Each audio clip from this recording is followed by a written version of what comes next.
Assalamualaikum warahmatullahi wabarakatuh. Alhamdulillah wassalatu wassalamu ala Rasulillah wa ala alihi wa sahbihi wa mawalah. Asyhadu an la ilaha illallah wahdahu la syarika lah wa asyhadu anna Muhammadan abduhu wa rasuluh. Alladzi la nabiyya wa la rasula ba'da. Husaina ala fitrat Islam wa ala kalimat ikhlas wa ala millati abina Ibrahim hanifan muslima. وما كان من المشركين اللهم إنا نسألك علما نافعا ورزقا طيبا وعملا متقبلا اللهم فقهنا في الدين وعلمنا التأويل اللهم لا سهل إلا ما جعلته سهلا وأنت تجعل الحزن إذا شئت سهلا اللهم أرنا الحق حقا وارزقنا اتباعه وأرنا الباطل باطلا وارزقنا اجتنابه. Bapak Ibu jamaah kajian rutin Masjid Darussalam, semoga senantiasa dirahmati, diberkahi dan dicintai oleh Allah Subhanahu wa taala. Sehat semua Bapak Ibu? Semangat ya. Alhamdulillah. Alhamdulillah kita tidak lupa untuk banyak bersyukur kepada Allah atas segala limpahan nikmat yang Allah berikan kepada kita, baik nikmat sehat, nikmat sempat, lebih nikmat iman dan Islam. Sehingga pada kesempatan malam hari ini kita masih diberikan oleh Allah kesempatan, diberikan oleh Allah kesehatan sehingga kita bisa melaksanakan sholat maghrib secara berjamaah, kemudian dilanjutkan dengan taklim. Maka ini tentu nikmat yang sangat luar biasa. Maka harapan kita semoga seluruh rangkaian ibadah yang kita lakukan, baik sholat kita maupun ibadah yang lainnya, diterima oleh Allah, dicatat sebagai amal soleh yang bisa mengantarkan dan memasukkan kita semua ke dalam surganya. Amin ya rabbal alamin. Dan semoga kita semua diberikan oleh Allah keistiqomahan, istiqomah di dalam belajar, istiqomah mengamalkan ilmu yang sudah kita pelajari, dan juga tentunya istiqomah di dalam menyampaikan dan mendakwahkan ilmu yang sudah kita pelajari kepada orang lain. Salam salam telah senantiasa kita haturkan kepada junjungan kita Nabi Agung Nabi Muhammad sallallahu alaihi wasallam, kepada segenap keluarganya, para sahabat, dan kepada seluruh umat yang senantiasa istiqomah di atas ajarannya, menghidupkan sunnah-sunnahnya, dan yang senantiasa bersolawat kepada. Baik, pada kesempatan malam hari ini kita melanjutkan materi kita tentang sujud syukur di halaman 371. Kemarin terakhir kita menyelesaikan bab sujud tilawah ketika membaca ayat-ayat saja. Baik, sujud syukri idza ataka amrun yasurruka au usyirta bihi fakhirra sajidan syukran lillahi ta'ala. Apabila engkau mendapatkan atau diberitahu sesuatu yang menggembirakan, maka sujudlah karena bersyukur kepada Allah. Jadi sujud syukur itu ketika mendapatkan atau diberitahu sesuatu yang menggembirakan, maka sujud syukurlah. Dan juga tentu ketika diselamatkan oleh Allah dari musibah, juga sujud syukur. Kita lihat dalilnya, al-adillah, dalil di hadis Al-Barra ibni Azib radhiyallahu anhu anna Nabi sallallahu alaihi wasallam ba'atha aliyan ilal Yaman. Fadakar al-hadis qala fakataba aliyun bi islamihim. Falamma qara'a Rasulullah sallallahu alaihi wasallam al-kitab harra sajidan syukran lillahi ta'ala ala dzalik rawahu al-Baihaqi wa asluhu fil Bukhari. Subulus salam.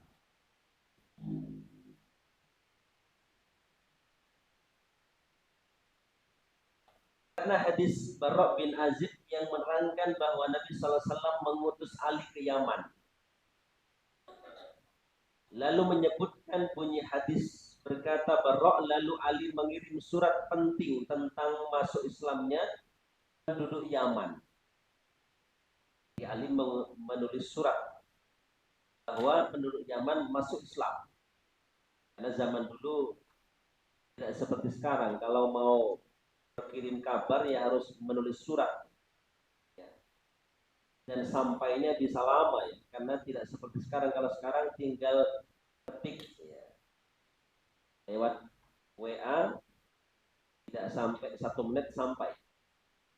Atau bisa kirim pesan suara dan lain sebagainya, bisa telepon langsung, bisa video call ya. Kalau dulu tidak seperti sekarang. Kalau Rasulullah SAW membaca surat itu, maksudnya surat bahwa penduduk Yaman masuk Islam, ya, dengan sebab Ali radhiallahu an yang mendakwai penduduk Yaman, bersujudlah beliau karena syukur. Rasulullah sujud karena syukur kepada Allah atas masuk Islamnya mereka. Riwayat Al-Baihaqi dan asalnya di dalam Bukhari, Subulus Salam juz 1 halaman 221. Jadi Rasulullah pernah melakukan itu ya. Melakukan sujud syukur. Nanti bacaannya bisa sama seperti sujud biasanya. Dan nanti ada tambahan doa. Nanti kita jelaskan ya, tambahan doa. Kita lanjutkan dulu. Wa aktir fihi minad doa. Dan perbanyaklah doa. Jadi sujud itu kan saat terdekat seorang hamba kepada Allah, maka perbanyaklah doa. Ini kan unik Bapak. Jadi saat kening ini menyentuh bumi dalam sujud, ya kan, maka doa-doa kita dalam sujud itu meskipun meskipun pelan, Allah mendengar doa-doa kita. Maka doa-doa itu terdengar keras di arasnya Allah SWT. Maka kalau kita sedang sujud, perbanyaklah doa. Baik dalam sholat kita atau di luar sholat kita. Seperti dalam sujud syukur ini. Ya, ketika sedang sujud itu, banyak doa. Ya kan? Tapi kalau dalam sholat, ya, kalau dalam sholat, karena itu adalah rangkaian sholat itu berbahasa Arab, doa-doanya, maka kalau dalam sholat maka pakailah doa-doa yang berlafadzkan Arab, baik dari Quran maupun hadis-hadis Nabi, misalnya doa-doa para Nabi atau doa-doa yang diawali dengan Rabbana atina fid dunya hasanah wa fil akhirati hasanah wa qina adzabannar dan sebagainya. Jadi perbanyak doa ketika sedang sujud itu, baik di dalam sholat maupun di luar. Ya sama. Hanya saja begini, kalau dalam sholat wajib, terutama makmum, maka tidak boleh terlalu lama menyelisih imamnya. Ya kan? Ya yang paling enak itu dalam sholat sunnah tentunya. Karena kita bisa mengatur berapa lama kita akan sujud dan berapa banyak doa yang akan kita panjatkan kepada Allah dalam sujud kita. Dan doa dalam sujud itu Bapak Ibu sekalian termasuk mustajab. Termasuk mustajab. Bayangkan kita ini berapa banyak sujud dalam sehari semalam, banyak sekali. Dalam sholat wajib maupun dalam sholat sunnah. Ya kalau kemudian itu dalam sholat wajib, ya kalau misalnya sudah selesai baca doa sujud, ya bisalah menambah doa-doa tambahan yang ringkas, yang ringan, baik dari Quran maupun dari hadis. Juga termasuk doa mustajab itu antara adzan dan iqamah itu mustajab. Antara adzan dan setiap hari kita dapati kan. Juga waktu sahur itu Masya Allah. Itu mustajab kalau kita berdoa kepada Allah. Hadisnya di hadis Abi Hurairah anna Rasulullah SAW qala aqrabu ma yakunul abdu mir rabbih wa huwa sajidun fa aktsiru ad-du'a rawahu Muslim. Nah, inilah dalilnya Bapak. Karena hadis Abu Hurairah radhiyallahu anhu yang menerangkan bahwa Rasulullah SAW bersabda, paling dekatnya seorang hamba kepada Tuhannya ialah pada waktu ia sedang sujud. Oleh karena itu perbanyaklah doa. Tentu doa ini doa yang menghimpun kebaikan dunia akhirat. Ya. Kalau pernah saya sampaikan itu, paling tidak doa permohonan akhirat itu, karena akhirat itu lebih baik, lebih kekal, balasannya lebih banyak, lebih kekal balasannya. Maka paling tidak doa akhirat itu kita minta dalam 5 kepada Allah, dalam 5 permohonan. Yang pertama, mintalah kepada Allah surga. Mintalah surga dan dijauhkan dari neraka. Ini penting. Ya. Yang kedua, mintalah husnul khotimah, dijauhkan dari su'ul khotimah. Ini Masya Allah. Yang ketiga, mintalah ampun kepada Allah. Yang keempat, minta hidayah. Yang kelima, minta istiqomah. Ya, teks doanya, Allahumma inni as'aluka ridhoka wal jannah wa na'udzubika min sakhatika wan nar. Ini doanya. Allahumma khtim lana bi husnil khatimah wa la takhtim alaina bi su'il khatimah. Minta ampun, Allahumma anta rabbi la ilaha illa anta khalaqtani wa ana abduka wa ana ala ahdika wa wa'dika mastata'tu abu laka bi ni'matika alayya wa abu bidzanbi faghfirli fa innahu la yaghfiru dzunuba illa anta. Minta hidayah, Allahumma inni as'alukal huda wat tuqa wal afaf wal ghina. Doa minta istiqomah, ya muqallibal qulub tsabbit qalbi ala dinik. Ini doa prioritas, Bapak. Jadi ketika kita sedang sujud, baik di dalam sholat maupun di luar sholat, termasuk dalam sujud syukur ini, maka kita perbanyak doa kepada Allah Subhanahu wa Ta'ala. Sekarang saya akan melengkapi pembahasan ini, ya. Nah, di sini sangat ringkas sekali saya lengkapi. Pengertian sujud syukur, ya. Jadi untuk memperluas pengetahuan kita, sujud syukur adalah sujud yang dilakukan sebagai bentuk ibadah dan ungkapan rasa syukur. Itu sujud syukur.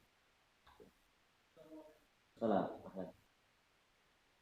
Dan ungkapan rasa syukur kepada Allah tatkala memperoleh nikmat yang besar, kemudian mendapatkan nikmat yang besar, dan juga ketika terhindar dari musibah atau mendapatkan kabar yang sangat menggembirakan. Mendapatkan nikmat yang besar, terhindar dari musibah, atau mendapatkan kabar yang sangat menggembirakan, juga sujud syukur. Ya. Sujud syukur. Masya Allah. Sujud syukur bukan termasuk bagian dari sholat, beda Bapak Ibu, ya. Tetapi merupakan ibadah tersendiri yang dicontohkan oleh Rasulullah, karena Rasulullah pernah melakukan. Ya. Jadi sujud syukur ini bukan termasuk sholat, ya. Termasuk sujud tilawah juga bukan termasuk sholat. Ini sujud di luar sholat, sujud tilawah, sujud di luar sholat, sujud syukur juga sujud di luar sholat. Masya Allah. Dalilnya, walaupun ada dalil yang tidak spesifik tentang sujud syukur, ya. Di Quran misalnya kita lihat dalam surah Al-Baqarah 172, Bapak. Washkuru lillahi kuntum iyyahu ta'budun. Bersyukurlah kepada Allah jika benar-benar hanya kepadanya kamu menyembah. Namanya saja sujud syukur. Jadi walaupun tidak secara khusus disebutkan di sini tentang sujud syukur di Quran ini, banyak ayat yang memerintahkan agar seorang mukmin senantiasa bersyukur kepada Allah ketika dapat nikmat, terhindar dari musibah, atau mendapatkan kabar yang menggembirakan. Dan juga kita lihat dalam surah Ibrahim ayat 7 itu tentang syukur menambah nikmat, la in syakartum la azidannakum wa in kafartum inna adzabi lasyadid. Punya jika kamu bersyukur, pasti aku akan menambah nikmat kepada. Bayangkan Bapak, dengan syukur, dengan sujud syukur atau dengan mengucapkan alhamdulillah ketika dapat nikmat, maka Allah akan menambah nikmat yang sedikit ditambah jadi banyak, nikmat yang banyak bisa bermanfaat Bapak. Sujud satu kali. Namun jika kamu mengingkari nikmatku, maka sungguh azabku sangat pedih.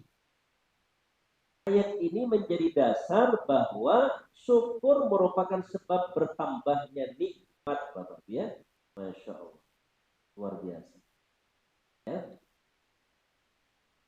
Dan juga dalam hadis, di samping hadis ini tadi tentang sahabat Ali radhiyallahu anhu yang menjadi sebab masuk Islamnya penduduk Yaman, juga ada hadis Abu Bakrah radhiyallahu anhu. Karena Nabi sallallahu alaihi wasallam idza atahu amrun yasurruhu aw yubashshiru bihi kharra sajidan syukran lillahi tabaraka wa ta'ala. Apabila Nabi sallallahu alaihi wasallam memperoleh suatu perkara yang menggembirakan atau diberi kabar gembira, beliau segera tersungkur bersujud sebagai rasa syukur kepada Allah Subhanahu wa ta'ala. Hadis ini merupakan dalil utama disyaratkannya sujud syukur, karena Rasulullah begitu. Ketika dapat kabar yang menggembirakan atau diberi kabar tentang sesuatu yang menyenangkan atau mendapatkan nikmat yang sangat luar biasa atau terhindar dari musibah, maka baginda Rasul sujud syukur, bersungkur sujud kepada Allah Subhanahu wa ta'ala. Ini menandakan Bapak Ibu bahwa nikmat itu kita dapat bukan karena kehebatan kita. Musibah kita terhindar darinya juga bukan karena kehebatan kita, tapi semata-mata karena pertolongan Allah. Allah yang mendatangkan nikmat, Allah juga yang menjauhkan musibah. Jadi kalau kita dijauhkan oleh Allah dari orang-orang yang tidak baik, berarti doa kita terkabul. Ya. Bahwa kita ingin dikelilingi oleh orang-orang yang baik. Misalnya ada teman menjauh dari kita, sudah diambil sisi positifnya saja, kita sudah berusaha menjaga hubungan. Kalau dia menjauh, mungkin ada satu hal yang Allah ingin menjauhkan kita dari. Atau apalah misalnya, kita dijauhkan dari pekerjaan, dari lingkungan, tempat kita tinggal, mungkin kita harus berpindah. Seperti itulah Bapak. Jadi kita harus bisa mengambil sisi hikmah. Jangan lebih dulu berprasangka buruk kepada Allah Subhanahu. Juga hadis Ka'ab bin Malik, ketika Allah menerima taubat Ka'ab bin Malik setelah perang Tabuk, beliau berkata, apa kata Ka'ab? Akharartu sajida, maka aku pun langsung tersungkur bersujud. Masya Allah. Ini menunjukkan bahwa para sahabat memahami sujud sebagai bentuk syukur kepada Allah ketika memperoleh nikmat yang sangat besar. Masya Allah. Kemudian hukum sujud syukur menurut para ulama seperti apa hukumnya Bapak? Ya. Madhab Syafi'i, menurut Imam Syafi'i dan para ulama Syafi'iyah, sujud syukur hukumnya sunnah muakkadah, sunnah yang ditekankan, ya. Berarti sunnah yang mendekati wajib bagi orang yang memperoleh nikmat besar atau terhindar dari musibah. Sunnah muakkadah menurut madhab Syafi'i atau ulama Syafi'i. Imam Nawawi berkata dalam Al-Majmu', Sujud syukur disunahkan ketika datang nikmat yang nyata atau terhindar dari bencana yang nyata. Ini kata Imam Nawawi. Jadi menurut madhab Syafi'i atau ulama Syafi'i, sujud syukur sunnah, hukumnya sunnah muakkad. Menurut madhab Hambali juga mensunnahkan sujud syukur. Imam Ibnu Qudamah berkata sujud syukur disunahkan ketika memperoleh nikmat yang nyata atau tertolak suatu musibah. Jadi suatu bencana, dijauhkan dari suatu musibah, suatu bencana, maka sujud syukur. Maka menurut Imam Hambali, sujud syukur sunnah. Madhab Hanafi, mayoritas ulama Hanafiya memakruhkannya karena menganggap hadis-hadisnya belum mencapai derajat yang cukup kuat sebagai dasar amalan yang terus dilakukan. Namun sebagian ulama Hanafiyah membolehkan jika dilakukan sesekali. Ini menurut madhab Hanafi atau ulama Hanafiyah. Madhab Maliki, pendapat yang masyhur dalam madhab Maliki tidak mensunahkan sujud syukur secara khusus. Namun sebagian ulama Maliki membolehkannya berdasarkan hadis-hadis yang ada. Seperti apa kesimpulan jumhur ulama? Mayoritas ulama dari kalangan Syafi'iyah, Hanabilah, banyak ahli hadis dan sejumlah ulama kontemporer berpendapat bahwa sujud syukur adalah sunnah. Ya. Jadi sujud syukur itu sunnah. Maka dikerjakan berarti berpahala, menjadi kebaikan, maka ditinggalkan juga tidak mengapa. Tapi kalau kita mengamalkannya, setiap dapat nikmat atau kabar yang menggembirakan atau terhindar dari musibah, maka kita telah mengamalkan sunnah. Nah, kapan disunnahkan sujud syukur? Tadi secara umum sudah kita jelaskan, ketika dapat nikmat atau dapat kabar menggembirakan, dengar kabar dari jauh atau langsung diberi kabar yang menyenangkan atau terhindar dari musibah, itu secara umum Bapak. Adapun secara spesifik, mari kita lihat beberapa contoh. Sujud syukur dilakukan ketika memperoleh nikmat besar atau terhindar dari musibah seperti mendapatkan hidayah kepada Islam. Nah, ada orang kafir dapat hidayah Islam. Ini kan nikmat besar. Maka dia layak untuk sujud syukur. Atau misalnya salah satu anggota keluarganya mendapatkan hidayah masuk Islam. Misalnya sebagiannya sudah muslim, sebagiannya belum. Maka keluarganya juga boleh untuk sujud syukur. Karena ada anggota keluarganya yang baru masuk Islam. Ini nikmat besar Bapak Ibu. Luar biasa masuk Islam. Nikmat besar.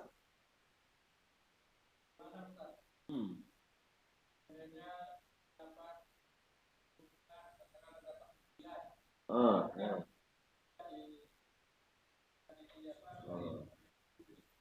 Undian apa misalnya? Ya, ya. Pokoknya bukan undian berbayar ya. Iya boleh. Misalkan dapat hadiah umroh. Ya, nikmat besar. Selama begini, selama cara mendapatkannya baik, halal, maka silakan. Karena itu berarti nikmat, Pak. Itu berarti nikmat. Dan kita hindari undian-undian yang berbayar itu ya. Atau hadiah-hadiah dari pihak-pihak yang mungkin kita meragukan kehalalan daripada hadiah. Ini yang itu tidak pembicaraannya. Tapi intinya ketika kita dapat undian hadiah, maka itu nikmat.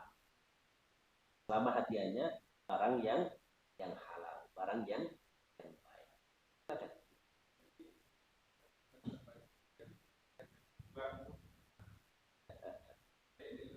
Kalau itu kan ya bisa diambil, bisa tidak.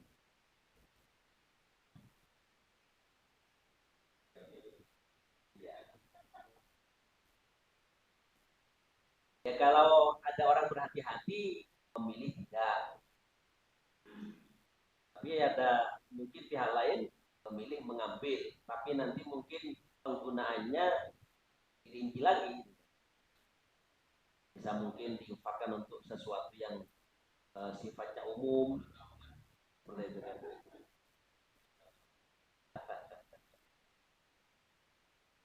Karena pertimbangannya begini Bapak Ibu. Tidak diambil nanti malah digunakan oleh mereka. Kan begitu kan? Diambil tapi penggunaannya itu tidak boleh sembarangan. Ya, digunakan saja untuk hal-hal umum. Seperti itu. Yang bersifat umum. Mungkin mengenai hadiah yang mungkin kita masih meragukan akan status daripada hadiah ini. Saya lanjutkan lagi. Contoh berikutnya lulus ujian sekolah atau anak yang sedang kuliah lulus ujian, ya perlu sujud syukur. Karena sudah sekian semester sampai mungkin belasan semester gak lulus-lulus, misalnya, karena kuliahnya terlalu santai. Yang berikutnya lagi, mendapat pekerjaan yang baik. Mendapat pekerjaan yang baik. Masya Allah, pekerjaan baik, keterima, gajinya ya lumayan, ya kan? Di kalangan orang-orang baik. Apalagi mungkin setelah sekian lama melamar kemana-mana untuk mencari pekerjaan, baru dapat. Maka pantas untuk sujud syukur. Yang berikutnya lagi, akhirnya anak. Terutama anak yang ditunggu sekian lama. Sampai 10 tahun, belasan tahun menunggu. Ini kan, Masya Allah ketika dapat anak, ini nikmat besar. Ya? Nikmat besar. Maka perlu sujud syukur. Sembuh dari penyakit berat, penyakit akut. Sujud syukur. Ya. Selamat dari kecelakaan. Selamat dari kecelakaan lalu lintas atau bagaimana. Pokoknya dia ingin selamat. Maka sujud syukur. Terhindar dari fitnah atau musibah besar. Misalkan dia hampir terfitnah. Ya. Fitnah mungkin di fitnah mengambil barang orang atau bagaimana. Kemudian dia selamat, maka sujud syukur. Atau misalnya Bapak Ibu, kaum muslimin memperoleh kemenangan. Misalkan rakyat Gaza menang dari orang-orang Israel, orang-orang Yahudi Israel. Maka kita boleh sujud syukur. Walaupun bukan kita yang menang, mereka. Karena kemenangan kaum muslimin juga kemenangan kita. Di belahan bumi manapun mereka memperoleh kemenangan, maka kita juga patut untuk sujud syukur. Atau misalnya terbebas dari kesulitan besar, bro. Terbebas dari kesulitan, entah mungkin dilitan hutang atau apalah begitu, maka perlu sujud syukur, Bapak. Ya, itu beberapa contoh. Ini. Adapun nikmat yang terjadi setiap hari seperti makan, minum, atau bangun tidur, tidak disyariatkan sujud syukur. Karena rutin setiap hari kita mendapatkan itu. Ya, tidak disyariatkan sujud syukur setiap kali mendapatkannya. Syukur atas nikmat tersebut cukup diwujudkan dengan mengucapkan alhamdulillahirabbil alamin. Dan nikmat itu dipastikan harus bertambah dekat kita kepada Allah Subhanahu wa ta'ala. Jadi yang patut kita sujud syukur itu nikmat yang jarang, nikmat yang besar, atau juga musibah yang kita selamat darinya. Nah, itu yang patut kita sujud syukur, Bapak. Yang setiap hari kita dapat cukup mengucapkan alhamdulillah, bersyukur kepada Allah. Bagaimana tata cara sujud syukur? Mayoritas ulama menjelaskan tata caranya sebagai berikut. Satu, berniat sujud syukur karena Allah Ta'ala. Kedua, menghadap kiblat apabila memungkinkan. Karena sujud syukur ini bisa jadi refleks, Bapak Ibu. Iya kan? Bisa jadi refleks. Pertama tadi berniat sujud syukur karena Allah Ta'ala. Kedua, menghadap kiblat apabila memungkinkan. Ketiga, berwudu menurut jumhur ulama. Berwudu. Walaupun ada juga mengatakan tidak harus berwudu. berwudu menurut jumhur ulama, meskipun ada pendapat lain yang tidak mensyaratkan wudu. Yang keempat, bertakbir ketika hendak turun sujud menurut mayoritas ulama. Bertakbir ketika mau sujud itu kan. Biasanya kita dalam kondisi berdiri ya bertakbir. Takbir untuk sujud, atau dalam kondisi duduk ya juga bertakbir ketika mau sujud syukur itu. Waktu-waktu asal tidak di tempat yang tidak di waktu yang terlarang. Oke, boleh. Pokoknya mau di dalam masjid, di dalam rumah, di lapangan, di mana saja boleh. Karena bumi itu sebagai tempat sujud dan suci. Ya. Manapun di belahan bumi manapun kita sholat, maka itu boleh selama tidak di tempat yang kotor, dari kamar mandi atau tidak di tempat-tempat kandang binatang seperti itu, ya boleh. Jadi ada di antara kita mungkin sedang di hutan ya, kemudian mendapati waktu sholat, maka silakan wudhu, kalau tidak dapat air silakan tayamum, kemudian sholat. Nah, itu boleh sah sholatnya. Tidak ada, langsung sujud. Langsung sujud.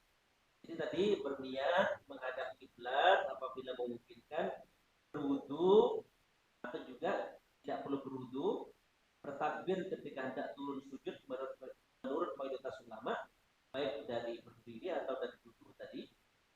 Kemudian sujud satu kali sebagaimana sujud dalam sholat. Kemudian membaca doa sujud, ya, membaca doa sujud. Kemudian bangkit dari sujud, sebagian ulama menganjurkan bertakbir ketika bangkit. Tadi kan sujud kemudian bangkit, duduk, maka sebagian ulama tetap menganjurkan bertakbir ketika bangkit. Tidak ada tasyahud dan tidak ada salam dalam sujud, karena bukan sholat, ya. Nah, itu ya tata caranya. Ya duduk, ya dari sujud tadi takbir kemudian duduk, habis itu nggak salah, hanya selesai gitu. Coba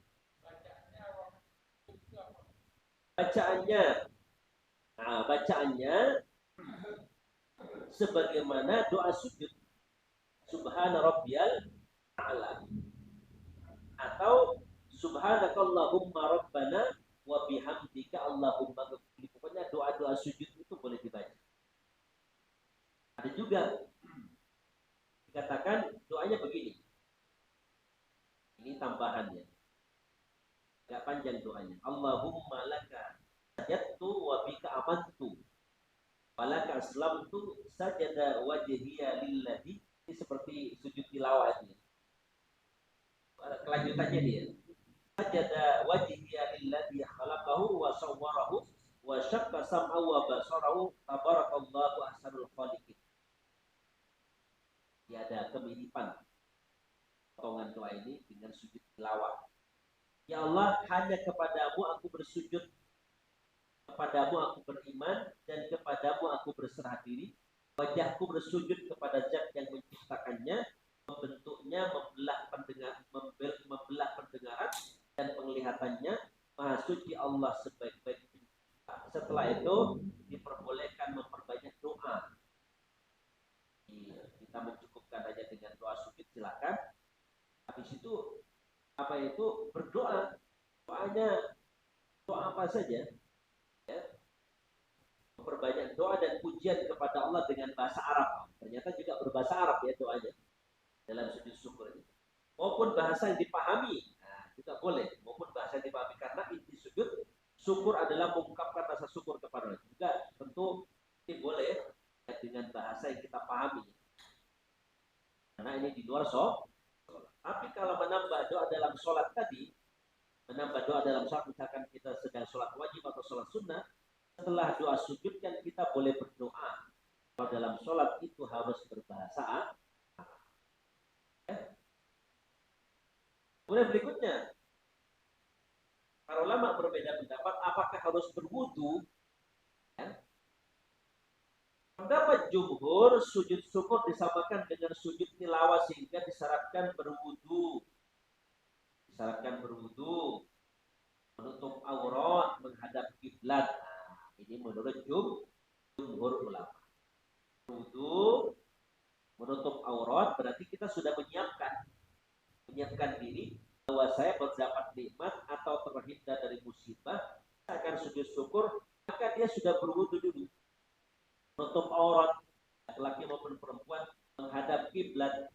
Ini menurut jumhur ulama. Tapi ada sebagian pendapat ulama, pendapat Ibnu Taimiyah dan Ibnu Qayyim, menurut mereka sujud syukur bukan sholat sehingga tidak disyaratkan berwudu. Tapi boleh tidak berwudu. Ada orang refleks.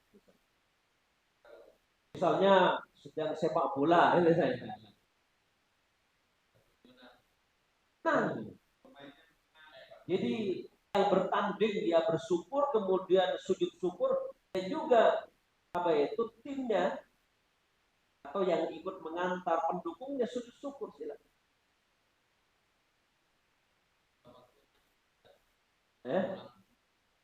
Silahkan. Kan tidak harus waktu itu, tidak harus saat mendapat, pokoknya atas nikmat itu ya sujud syukur.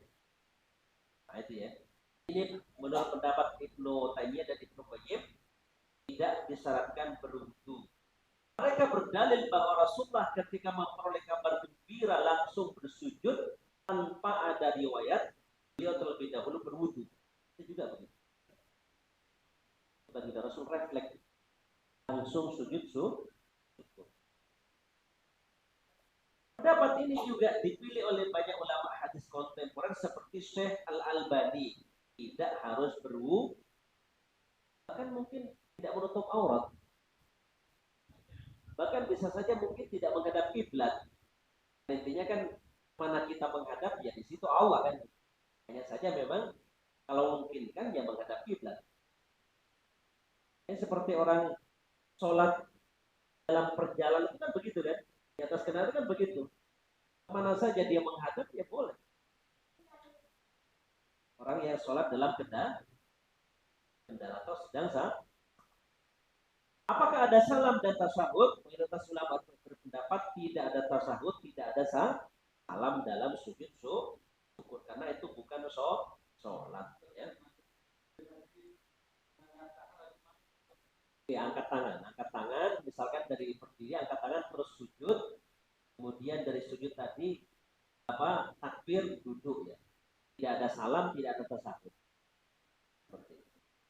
Jadi sujud angkat tangan takbir ketika takbir angkat tangan ketika mau sujud ya, kemudian bangkitnya tidak perlu angkat tangan, hanya takbir saja. Seperti itu. Hanya takbir saja. Pandangan Majelis Tarjih Muhammadiyah, menurut Majelis Tarjih ya, syukur hukumnya sunnah. Nah, ini ya. Di HPT ini ya disepakati bahwa sujud syukur hukumnya sunnah. Dasarnya adalah hadis-hadis sahih tentang Nabi dan para sahabat dilakukan ketika memperoleh nikmat besar atau terhindar dari musibah. Cukup dilakukan satu kali saja. Tidak ada tasyahud maupun salam. Tidak terdapat bacaan khusus yang wajib dibaca. Yang dianjurkan adalah membaca tasbih ketika sujud serta memperbanyak doa dan pujian kepada Allah. Intinya sama dengan doa ketika sujud biasanya. Yang memperbanyak doa. Karena sujud syukur bukan sholat, maka wudu, menghadap kiblat dan menutup aurat tidak dipandang sebagai syarat mutlak. Nah, tidak harus wudu dulu, tidak harus menghadap kiblat, tidak harus menutup aurat. Misalkan ada orang nggak wudu, tidak menutup aurat, tidak menghadap kiblat, juga refleks boleh. Menghadap refleks boleh sujud syukur. Namun apabila memungkinkan melakukannya dalam keadaan suci ya, kalau memungkinkan menghadap kiblat. menutup aurat ini lebih baik tentunya Bapak Ibu ya. Nah, ini apa hikmah sujud syukur? Apa hikmahnya Bapak Ibu? Satu, mengakui bahwa seluruh nikmat berasal dari Allah. Nah, ini hikmahnya. Mengakui bahwa seluruh nikmat berasal dari Allah. Kedua, menumbuhkan sifat tawadhu dan menghilangkan kesombongan. Supaya kita nggak sombong atas nikmat itu. Ini karena kehebatanku, supaya tidak ada seperti itu. Menumbuhkan sifat tawadhu, rendah hati, dan menghilangkan kesombongan. Yang ketiga, menambah kecintaan kepada Allah dengan sujud itu. Menjadi sebab bertambahnya nikmat dari Allah. Kemudian yang kelima, menghidupkan sunnah Rasulullah. Yang keenam, menjadi bentuk ibadah spontan ketika menerima karunia Allah. Nah, ini Bapak Ibu ya. Itulah hal-hal yang berkaitan dengan sujud syukur Bapak Ibu ya. Ini khilaf dari kalangan para ulama. Ada yang mensyaratkan berwudu, menghadap kiblat, menutup aurat. Ada yang tidak harus berwudu, tidak harus menutup aurat, dan tidak harus menghadap kiblat. Karena kadang sujud syukur itu refleks. Ketika dengar kabar menggembirakan, tiba-tiba dia bersyukur. Sujud syukur. Apalagi sudah terbiasa Bapak. Sudah terbiasa sujud syukur, maka setiap dapat nikmat yang menyenangkan, dan nikmat itu mungkin jarang dia dapat, maka refleks langsung sujud syukur. Barangkali demikian Bapak Ibu yang dapat disampaikan, semoga bermanfaat. Ada pertanyaan? Apa gitu? Allah sudah jelas. Nanti berikutnya, walaupun di sini tidak disebutkan, nanti insya Allah kita bahas tentang sujud sahwi Bapak Ibu ya. Sujud sahwi. Sujud ketika terjadi kesalahan dalam sholat. Sujud sahwi ini Bapak Ibu, saya kasih pengantar dulu. Ada yang dilakukan sebelum salam, ada yang dilakukan setelah salam. Itu sama-sama boleh. Makanya perlu kita ilmu, karena imam yang melakukan itu berjamaah. Nah, kalau sendirian, maka kita langsung melakukan. Misalkan kita baru ingat, ya Allah, ternyata saya tadi tidak tasawuf awal. Ingatnya ketika sudah duduk tasawuf akhir. Sudah, habis itu sujud sahwi ya. Nah, juga sama.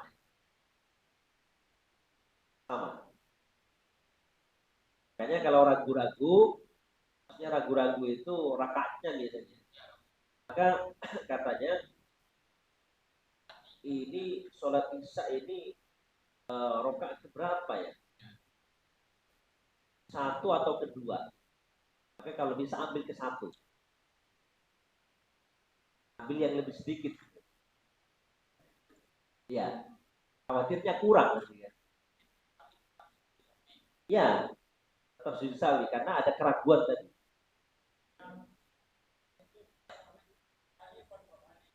Kalau sujud sahwi dua kali. Ada duduk di antara dua sujud. Bacaannya sama dengan sujud biasa, kemudian duduknya juga sama bacaannya. Jadi kalau misalnya sujud sebelum salam, maka di akhir setelah baca tasawuf akhir itu, dia kemudian imamnya itu takbir, kemudian sujud, baca dua sujud, duduk di antara dua sujud, baca doa di antara dua sujud, sujud lagi, kemudian bangkit lagi duduk, habis itu baru sah.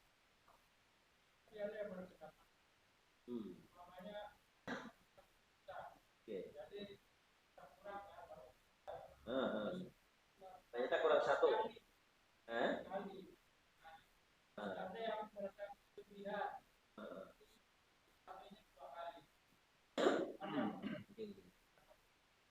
Nanti coba kita lihat lebih dalam lagi takbiran itu dan seperti apa tata caranya. Insya Allah kita bahas pertemuan yang akan datang. Seperti itu. Datang Pak. Insya Allah nanti kita lihat lebih dalam lagi. Karena waktunya tidak berisyak. Intinya Ada yang dilakukan setelah salam. Atau mungkin mestinya sebelum salam tapi imamnya baru ingat. Ingatnya ya pas setelah salam ya sudah langsung keburu-buru takbir ya. Takbir kemudian sujud sahwi. Adapun imam makmum itu ngikut. Walaupun kesalahan itu dilakukan oleh imam. Takbir. Takbir kemudian sujud, ya baca doa sujud, kemudian duduk, baca doa di antara dua sujud, kemudian sujud lagi, kemudian takbir, duduk, kemudian salam. Ya, salam lagi. Bukan. Kalau dia sebelum salam, maka salamnya nanti di akhir. Tapi kalau setelah salam, ya salam lagi. Pas setelah salam. Kira demikian, semoga bermanfaat. Barakallahu fikum. Terima kasih atas segala perhatian. Mohon maaf atas segala khilafan. Nasrun minallah wa fathun qarib wa basyiril mu'minin. Wassalamualaikum warahmatullahi wabarakatuh.